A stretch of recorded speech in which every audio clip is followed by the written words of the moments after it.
For a guy who only has one album to his name, Charlie Puth already has quite the impressive array of collaborations in his catalogue. Selena Gomez, Meghan Trainor and Wiz Khalifa have sung on tracks with the One Call Away singer, to name a few.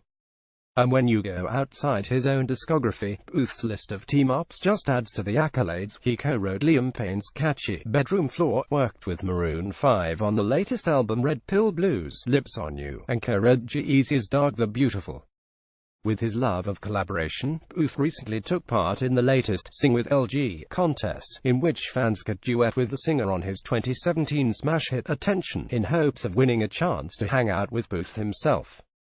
The contest winner has already been announced, but ahead of the big reveal, Billboard caught up with Puth to hear more about his star-studded features. All of these collaborations kind of came out in an unorthodox way. Puth tells Billboard of his work with other artists.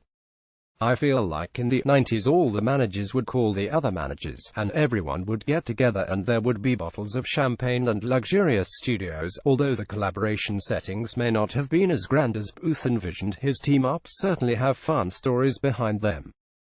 Check out edited transcripts of what Puth had to share below.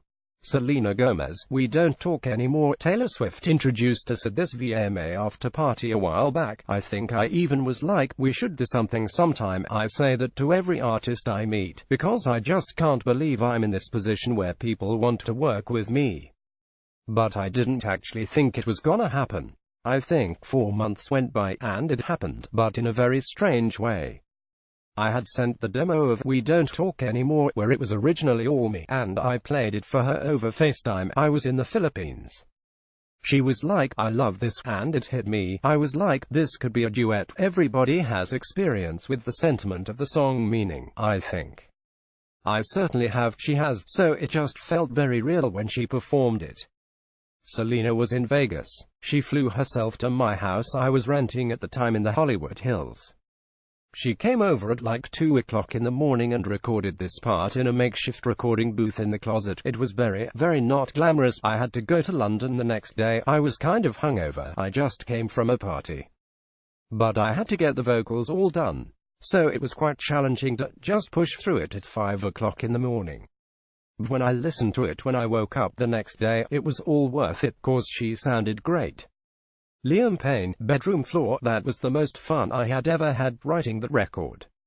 It was with Little Aaron, Aaron Jennings, Noel Sankanella, J-Cash, Jacob Kashner, and Amar Malik, really talented writers. And we were all at Conway, which is a really nice recording studio.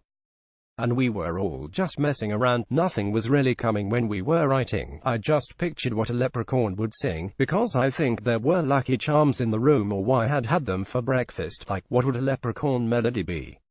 Sings Bedroom Floor. Hope and Noel, who works with Ryan Tedder and One Republic, had this cool sound like boom boom boom, and I was thinking, oh, it could be like a dance record or something like that, and out of nowhere, that melody, that joke melody I had, fit perfectly onto one of the dancey chords. The song originally started with 2 parts and we flipped the 2 parts and then it was over, and we were like, oh, it's so great. Your clothes are talking. We were dancing around. Such a fun songwriting session. I think some time went by, like 6 months, and I played it for Liam when he was in the studio. And fun fact, he has no air conditioning in the studio. He keeps it at about 80 degrees. He drinks warm milk, I think smokes a bunch of cigarettes, and sings the song perfectly. I don't really understand how that's possible. I mean, it works for him. I don't know if I would be able to pull that off. I go to bed at like 9 p.m. every night. Maroon 5, Lips on You. I was gonna keep that under wraps. I like to see people react to the music, and sometimes if my name's attached to it, they feel like they have to feel a certain way, like, oh, Charlie Puth, I hate that song. Or, Charlie Puth, I love that song. I just want the people to hear the song and hear the reaction from it. But it leaked that I wrote on the album, which is totally cool. I wrote that song with Cash and Julia Michaels, and Jason Evergan helped me finish the production on it. Really good stuff. I love that song. I was thinking of a Chris Isaak vibe. That was one of the first times I met Adam Levine, too.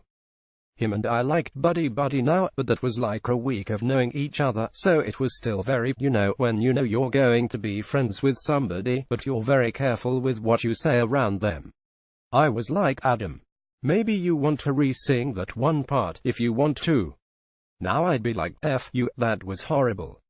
You're the worst singer ever. G-Eazy, Sober. I wrote that song back in 2015 with Brianne Isaac and Esther Dean.